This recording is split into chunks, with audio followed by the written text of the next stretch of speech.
अन्नदाता, पग पग पर है संग तुम्हारे अन्नदाता। लहू किसानों का बन के पसीना सींचता है धरती का सीना। मेहनत का तेरी हक दिलवाने, नई तकनीक नई खोज बताने। पशुधन को गुणवान बनाना, पौध सुरक्षा को सिखलाना, खेती के सब गुर समझाने, भारत का सरताज बनाने। आठों पहर है संग तुम्हारे अन्नदाता, अन्नदाता। नमस्कार, मैं शालिनी आप सभी दर्शकों का अन्नदाता कार्यक्रम में स्वागत करती हूं। हर रोज की तरह एक बार फिर से हम कार्यक्रम में लेकर के आए हैं खेती बाड़ी से जुड़ी हुई बहुत सी लाभकारी जानकारियां। तो चलिए सबसे पहले देखते हैं कि क्या है विशेष आज के कार्यक्रम में। खीरा की अधिक उपज देने वाले किस्में और वैज्ञानिक बुआई तकनीक,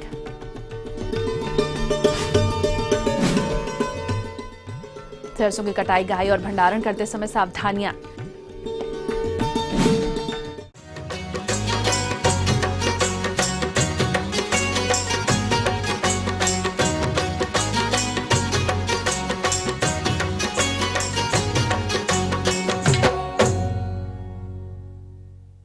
अपने प्रदेश के जो किसान भाई गर्मा मौसम में खीरा की खेती करना चाहते हैं वो इस समय इसकी बुआई कर सकते हैं।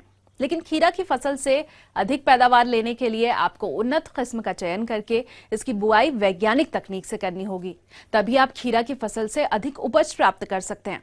तो किस प्रकार से करें खीरा की बुआई, इस विषय पर अपने सुझाव दे रही हैं कृषि अनुसंधान संस्थान जिला पटना की कृषि वैज्ञानिका डॉक्टर संगीता कुमारी।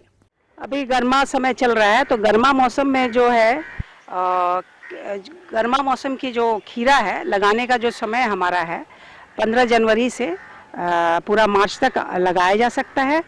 और सबसे पहले खेत को तैयार करने के लिए उसको 2-3 बार उस कल्टीवेटर से जुताई करके उस पे पाटा चलाते हैं। हर जुताई के बाद पाटा चलाने से मिट्टी जो है भुरभुरी हो जाती है और समतल हो जाती है। उसके बाद ही इसमें जो है कंपोस्ट जो 200 क्विंटल प्रति हेक्टेयर की मात्रा में कंपोस्ट को अंतिम जुताई के समय खेत में मिला देते हैं। और साथ ही साथ इसमें जो उर्वरक की मात्रा है 50, 30 और 60 NPK प्रति हेक्टेयर के रूप में उसमें देते हैं। तो सबसे पहले जो यूरिया है, यूरिया का आधा मात्रा, फास्फोरस तथा पोटास का पूरा मात्रा खेत में लगाने से पहले ही उसमें डाल देते हैं। और शेष जो बची हुई यूरिया होती है, आधा जो बची यूरिया होती है फसल लगाने के 1 महीने के बाद ही डालते हैं। किसान अक्सर देसी किस्मों के बीजों की बुआई करते हैं, जिससे उन्हें अच्छा उत्पादन नहीं मिल पाता। इन फसलों से अधिक उत्पादन लेने के लिए जरूरी है कि आप अपने यहाँ की जलवायु के अनुसार अच्छा उत्पादन देने वाली किस्मों का चयन करें।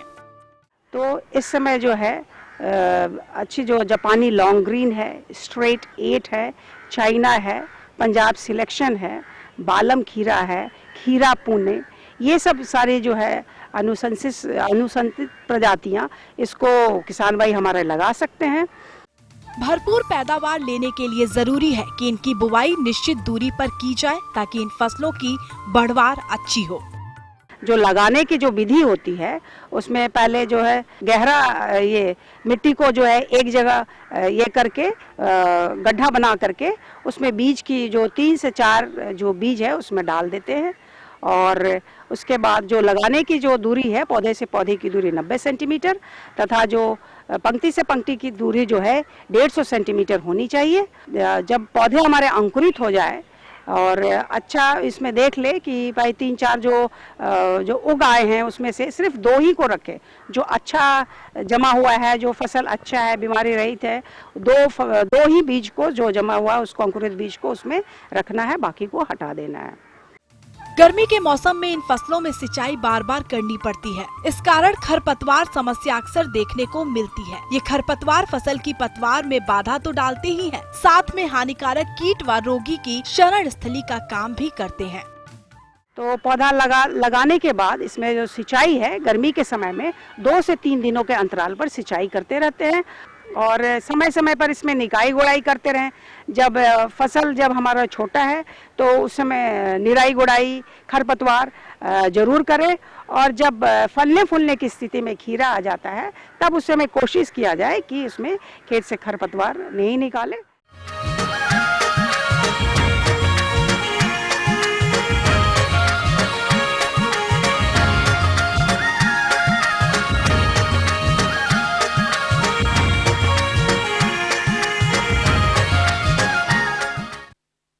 हमारे प्रदेश में सरसों की बुआई बड़े क्षेत्रफल पर की जाती है और जिन किसानों ने समय से सरसों की बुआई की थी उनके यहाँ इस समय फसल कटाई की अवस्था पर है तथा कुछ किसान सरसों की कटाई भी कर रहे हैं। लेकिन किसान भाइयों, इस फसल का अच्छा बाजार भाव लेने के लिए कटाई, गहाई और भंडारण करते समय कुछ विशेष बातों को ध्यान में रखना जरूरी है। तो सरसों की कटाई, गहाई और भंडारण के समय किन किन बातों का ख्याल रखें, इस बारे में जानकारी दे रहे हैं सरसों अनुसंधान निदेशालय सेवर भरतपुर के एक कृषि वैज्ञानिक डॉक्टर आरसी सचान। सरसों की फसल जब 75% पक जाए, उसकी फलियां सुनहरी हो जाएं, तब उसकी कटाई करें और इसके बाद में 2 फलियों को 2 उंगलियों के बीच में दबा के देखें। जब वो दाना अच्छे से निकल जाए तो समझ लेना चाहिए कि फसल अब कटाई के योग्य हो गई है और उसकी कटाई करें। कटाई के लिए अगर किसान हंसिए से करना चाहते हैं या दराती से, तो जहाँ से फलियाँ शुरू होती हैं उसके 6 इंची नीचे से ही कटाई शुरू करें, जिससे लकड़ी ज़्यादा नहीं आए और मड़ाई करने में भी आराम रहेगा। और इसके बाद में अगर जो बड़े किसान हैं वो कंबाइन हार्वेस्टर से अगर कटाई करें तो अच्छा होगा और वो भी नीचे से 2 फीट छोड़ के कटाई करें। ज़्यादा लकड़ी आने से हार्वेस्टिंग पूजा कम पड़ेगी, तो इससे कटाई ऊपर से ही करें। और इसके लिए जब 90% तक फलियां सूख जाएं तभी कटाई करें। मशीन से कटाई करने के लिए फसल को पूर्ण तरह से पक जाना चाहिए, नहीं तो हरी फलियां होती है तो उनका दाना टूट जाता है, जिसका कि भंडारण करना थोड़ा मुश्किल होता है। किसान भाइयों, सरसों की कटाई कर लेने मात्र से ही आपको अच्छी आय नहीं मिल पाएगी, बल्कि इसकी कटाई के उपरांत फसल को सुखाकर उचित प्रकार से थ्रेसिंग करना भी आवश्यक है। कटाई उपरांत फिर इसको 3-4 दिन तक पतला पतला किसी पक्की फर्श पे बिछा दें, जिससे वो अच्छे से सूख जाए और इसमें नमी की मात्रा 8 से 9% के बीच में रहनी चाहिए, कि जिससे उसका अगर भंडारण किया जाए तो ख़राब ना हो और तेल की मात्रा सुरक्षित रहे। किसान भाइयों, सरसों की कटाई के उपरांत 3-4 दिन तक उनको खेत में छोड़ दें। इसके बाद में फिर उसकी मड़ाई करें और दाना लाने के बाद में भी 4-5 दिन तक इसको सुखाएं, जिससे उसमें नमी का प्रतिशत 8 से 10% ही रहे, जिससे कि उसका भंडारण करने से अच्छा रहेगा। थ्रेसिंग करने के बाद में जो किसान भाई सरसों को मंडी में नहीं बेचकर भंडार गृह में भंडारित करना चाहते हैं, वे किस प्रकार से इस फसल को लंबे समय तक सुरक्षित रखें, चलिए यह भी हम आपको बताते हैं। किसान भाइयों, इसके भंडारण करने के लिए ज़्यादा बड़ी बोरियां न लाएं। 50 किलो जिसमें सरसों आए उन्हीं बोरियों का प्रयोग करें और बोरियों का भी शोधन कर लें। उसके लिए रोगर या मेलाथियान का 1% का घोल बना के बोरियों में छिड़काव करें और उनको इसके बाद में भरें, जिससे कि चूहे और कीड़ों से बचाया जा सके। भंडारण करने के लिए आप ध्यान रखें कि जिस भी भंडार गृह में रखें तो उसमें कम से कम 6 इंच वो दीवार से दूर रहें बोरियां, जिससे उसमें दीमक और ये चूहे न लगें। और वो लोहे का स्टैंड बना के रखें तो ज़्यादा अच्छा होगा, जिससे सरसों में हवा भी लगती रहेगी और नीचे से भी कीड़ों से कोई नुकसान नहीं होगा उसमें। तो ये थी कुछ उपयोगी जानकारियां। अब लेंगे एक छोटा सा ब्रेक, जल्द हाजिर होंगे।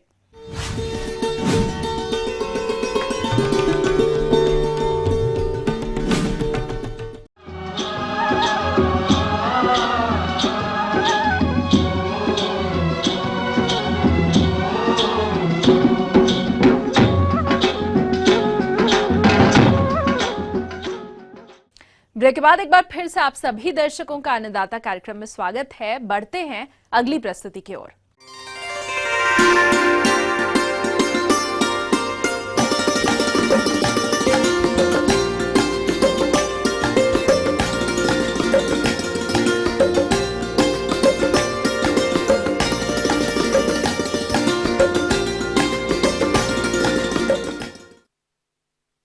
फूलों की खेती के अंतर्गत हमारे जिन किसानों ने गुलाब की खेती की है तो उससे अच्छे और अधिक फूलों की प्राप्ति हेतु फसल में कुछ प्रबंधन कार्यों का किया जाना जरूरी होता है, जैसे खरपतवार नियंत्रण, सिंचाई और उर्वरक प्रबंधन और फसल को कीट तथा रोगों से बचाना। अगर आपने इन कार्यों में किसी भी प्रकार की लापरवाही की तो गुलाब की फसल से कम और गुणवत्ताहीन फूलों की प्राप्ति होगी और आपको आर्थिक हानि भी उठानी पड़ सकती है। तो किसान कैसे करें गुलाब की फसल का वैज्ञानिक तरीके से प्रबंधन, आइए जानते हैं जैव विशेषज्ञ डॉक्टर संजय कुमार वर्मा से। ये चीज़ आप ध्यान रखिएगा कि अब हमारा गर्मी का समय आ चुका है और ऐसी स्थिति में अब तापमान बढ़ेगा, तो अब आप गुलाब की पौधों की देखभाल कैसे करेंगे, ये बहुत ही आवश्यक बातें होती हैं। तो मैं बताना चाह रहा हूँ कि किसान भाई, अभी आप देख रहे हैं कि गर्मी जैसे तापमान बढ़ेगा तो पानी का विशेष आप ध्यान रखेंगे कि सिंचाई हम कब कब दें। तो सिंचाई अब किसान भाई कम से कम 1 से 2 दिन के अंतराल में देंगे, लेकिन पानी जो देने का समय रहेगा वो सुबह देंगे या शाम के समय देंगे। दोपहर में किसी भी स्थिति में पानी ना दे, सिंचाई ना करें किसान भाई गुलाब की खेती के लिए। और किसान भाई आप कोशिश ये करिए कि अगर आजकल जो पद्धति आ रही है सिंचाई करने की, टपक सिंचाई विधि, अगर उस स्थिति में अगर हम गुलाब के पौधे को पानी देते हैं तो आपके 2-3 चीज फायदे होंगे। एक तो पानी कम लगेगा, दूसरी चीज आपको खरपतवार बहुत ही कम आएंगे। तो किसान भाई फ्लड इरिगेशन देने से अच्छा है कि अगर हम टपक सिंचाई से ही गुलाब की खेती अगर करते हैं तो काफ़ी फायदेमंद होगा, हमारा खरपतवार भी बहुत कम उगेगा और इसके साथ साथ आप देखेंगे कि हमारी पानी की बचत भी होगी और पानी की बचत होने के साथ साथ हमारा उत्पादन बहुत ही अच्छा आएगा। किसान भाइयों गुलाब की फसल के साथ कुछ खरपतवार भी उगाते हैं, जो कि फसल के साथ खाद, उर्वरक, हवा, पानी और प्रकाश के लिए प्रतिस्पर्धा करते हैं, जिससे गुलाब के पौधों का सही विकास नहीं हो पाता और फूलों के उत्पादन में कमी आ जाती है। इसलिए आप अपनी फसल को खरपतवारों से मुक्त रखें। इसके साथ साथ किसान भाई आप देखे होंगे कि गुलाब के पौधों में बहुत ज़्यादा खरपतवार का भी आता है, जिसके उसको नियंत्रण करने के लिए हम ग्लाइसेल जो होते आते हैं बाजार में भी खरपतवार नाशक होते हैं दवा, तो हम उसको भी अगर हम उसका उपयोग करते हैं खरपतवार को मारने के लिए तो बहुत अच्छा इसका नियंत्रण होता है और अच्छा बहुत ज़्यादा हमको इसका रिजल्ट मिलता है। तो किसान भाई आप खरपतवार नाशी प्रयोग भी कर सकते हैं, अगर बहुत ज़्यादा मात्रा में नहीं है तो उसको एक आध बार हाथ से निंदाई गुड़ाई करके भी निकाल सकते हैं। गुलाब के बगीचे से अधिक और गुणवत्ता युक्त फूल मिले, इसके लिए आपको फसल की जरूरत के अनुसार खाद एवं खलियों को देना होगा। तो आप कब और कितनी मात्रा में कौन कौन सी खाद और खलियां गुलाब के पौधों में दें, आइए जानते हैं। और इसके साथ साथ किसान भाई मैं ये बताना चाहूँगा कि उसमें नमी बनाए रखने के लिए थोड़ा से गोबर की खाद की मात्रा कम से कम आधी टुकनी गोबर की खाद की मात्रा हर एक प्रति पेड़ में अवश्य डालें, जिससे कि उसमें नमी बनी रहे। इसके साथ साथ किसान भाई गुलाब की खेती के लिए एक विशेष ध्यान रहता है कि इसमें और भी जो खाद आते हैं, जैसे आपकी नीम खली है, सरसों खली आपकी खाद आती है आपकी, और केचुआ खाद आती है। अगर उसको हम प्रति पौधे की बात करते हैं तो कम से कम उसमें 50 ग्राम कम से कम नीम खली और 50 ग्राम सरसों खली आपकी हो जाएगी और केचुए की खाद, ये तीनों की मात्रा को अच्छी तरीके से मिक्स करके प्रति पौधा अगर हम डालते हैं किसान भाई तो आप देखेंगे कि गुलाब की पैदावार काफी अच्छी होती है। गुलाब की फसल को कुछ कीटों द्वारा अधिक हानि पहुंचाई जाती है और यदि आपने कीटों का शुरुआती अवस्था में नियंत्रण नहीं किया तो यह कीट गुलाब के फूलों की गुणवत्ता को खराब कर देंगे और आपको कम बाजार भाव की प्राप्ति होने से आर्थिक हानि का सामना करना पड़ेगा। इसके साथ साथ किसान भाई आप गुलाब के पौधे में आप देखेंगे कि आपको उसमें एफिड और थ्रिप्स का आक्रमण बहुत ज़्यादा होता है। जब नई पत्तियां आने लगती है तो पत्तियां मुड़ने लग जाती है, सिकुड़ने लग जाती है। तो वो ऐसी स्थिति में किसान भाई अगर हम ध्यान नहीं देते हैं तो हमारे फूलों में पे भी प्रतिकूल उसका प्रभाव पड़ता है, नुकसान होता है और मार्केट में इसकी हमको वैल्यू भी नहीं मिलती है। तो ऐसी स्थिति में किसान भाई एफिड है, थ्रिप्स अगर आपको दिखाई देते हैं, चूड़ा मुड़ा टाइप का पत्ती मुड़ता हुआ दिखाई देता है तो इसमें एमिडाक्लोरोपिड नामक दवा आती है, उसका कम से कम 1 ml प्रति लीटर पानी में घोल कर इसका हम कम से कम 8 से 10 दिन के अंतराल पर अगर छिड़काव करते हैं तो इसका भी हमको अच्छा एक रिजल्ट परिणाम मिलता है किसान भाई। गुलाब की फसल में इस अवस्था पर कुछ रोगों का भी प्रकोप होता है और इन रोगों के आक्रमण से पौधों की प्रकाश संश्लेषण की प्रक्रिया बाधित हो जाती है और पौधे अपना भोजन नहीं बना पाते, जिसकी वजह से फसल कमजोर हो जाती है और ऐसी फसल से फूलों का उत्पादन भी कम प्राप्त होता है। इसलिए इन रोगों का सही समय पर नियंत्रण करें। किसान भाई, आप देखेंगे कि गुलाब के पौधों में सूखने की समस्या बहुत ज़्यादा आती है कि ऊपर से नीचे की तरफ सूखने लग जाता है, जिसको हम लोग बीमारी कहते हैं, डाईबैक बीमारी होता है। तो किसान भाई, उसको बहुत ज़रूरी हो जाता है हमको नियंत्रित करने। तो ऐसी स्थिति में किसान भाई, जब भी अगर आपको ऐसी स्थिति दिखती है गुलाब के पौधों में डाईबैक की, तो जहाँ से आप काट रहे हैं तो वहीं पर उसमें एक बोडस मिक्सचर है, फफूंदनाशक का भी आप लेप लगा सकते हैं और आगे चल के आप देखेंगे कि वो पूरी तरीके से अच्छे नियंत्रित हो जाएगी। इसके साथ साथ इसमें आप देखेंगे किसान भाई, थोड़ा से पाउडरी मिल्ड्यू को भी अटैक होता है, जो कि हम सल्फर का अगर उपयोग करते हैं 2 ग्राम प्रति लीटर के हिसाब से, तो उसका हम नियंत्रित कर सकते हैं किसान। आगे और भी हैं कुछ रोचक जानकारियां, पर यहाँ पर रुकेंगे एक और ब्रेक के लिए, जल्द हाजिर होंगे।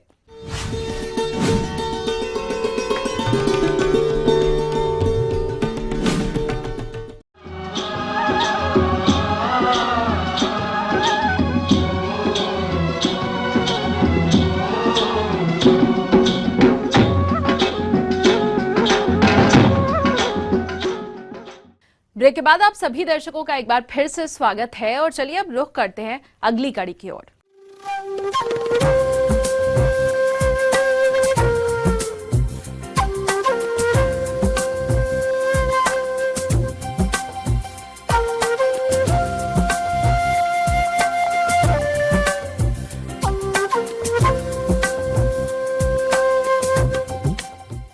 मौसम के अनुसार प्रबंधनों पर ही टिकी है आपकी खेती बाड़ी और इसीलिए मौसम पूर्वानुमान और उस पर आधारित साप्ताहिक कृषि सलाह इस प्रकार है।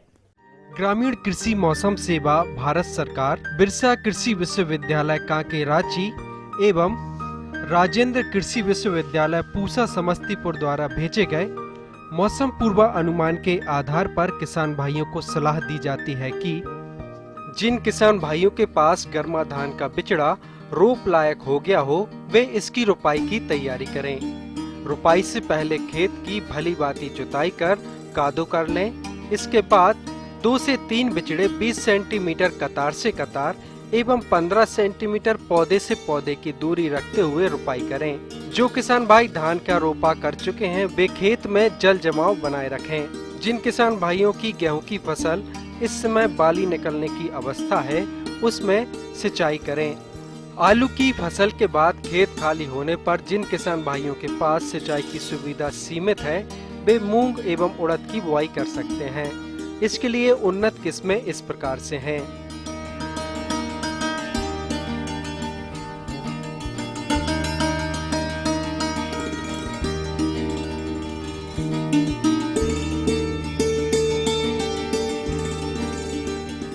इन किस्मों में से किसी भी किस्म का चुनाव कर किसान भाई इनकी बुआई कर सकते हैं।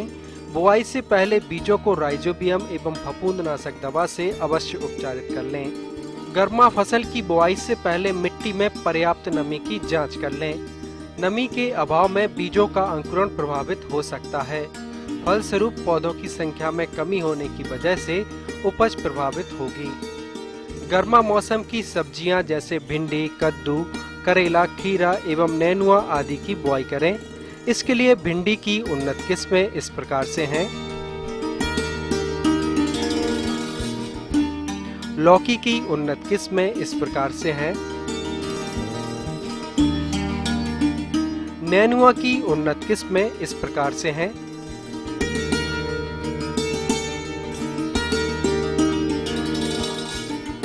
किसान भाई इन किस्मों में से किसी भी किस्म का चुनाव कर आप बुआई का कार्य कर सकते हैं। बसंतकालीन मक्के की बुआई हेतु उपयुक्त समय है। इसके लिए उन्नत किस्में इस प्रकार से हैं।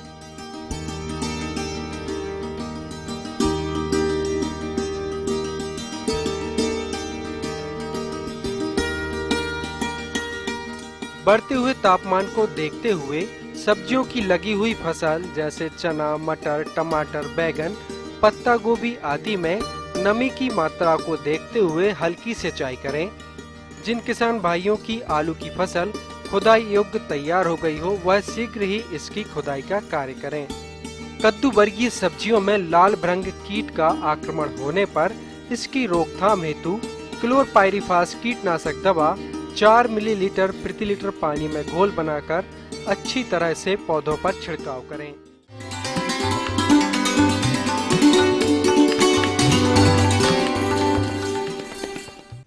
अन्नदाता हेल्पलाइन निशुल्क फोन संपर्क सेवा के माध्यम से आपके द्वारा पूछे गए कृषि से जुड़े हुए प्रश्नों में से एक या फिर दो महत्वपूर्ण प्रश्नों को हम अपने कार्यक्रम में शामिल करते हैं और इसी के तहत आज का चयनित प्रश्न और उसका जवाब इस प्रकार है।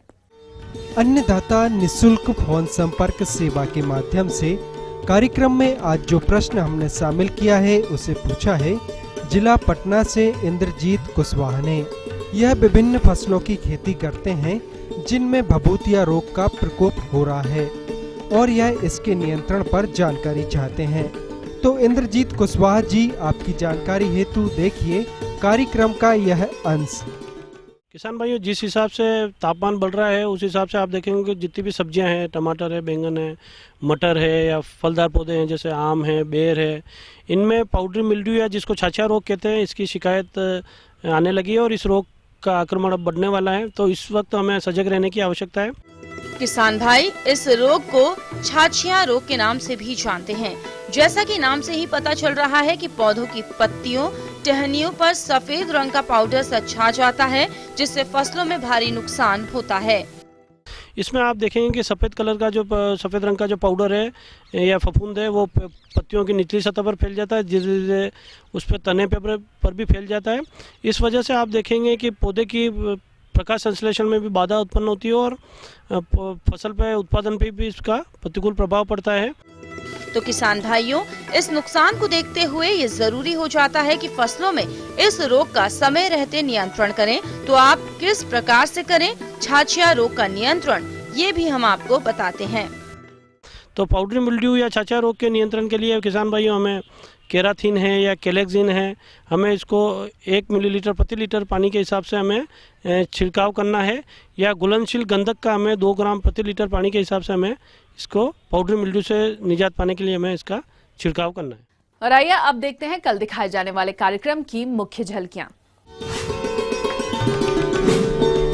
राजेंद्र कृषि विश्वविद्यालय पूसा समस्तीपुर के प्रांगण में लगी कृषि मेले की खास झलकियां। दुधारू पशुओं में थनैला रोग के कारण लक्षण और निदान।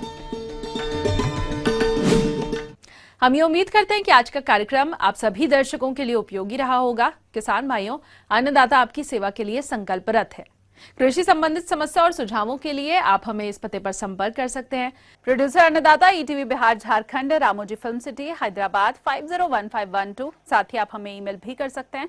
हमारा ईमेल आईडी है annadatabihar@etv.co.in। इसके अलावा आप हमें निशुल्क हेल्पलाइन नंबर 180010845999 पर सोमवार से शनिवार सुबह 10 से शाम 4 बजे के बीच संपर्क कर सकते हैं। तो फिलहाल अन्नदाता की पूरी टीम को दीजिए इजाजत। कल फिर से इसी समय आपसे मुलाकात होगी कृषि संबंधित कुछ और महत्वपूर्ण जानकारियों के साथ। नमस्कार।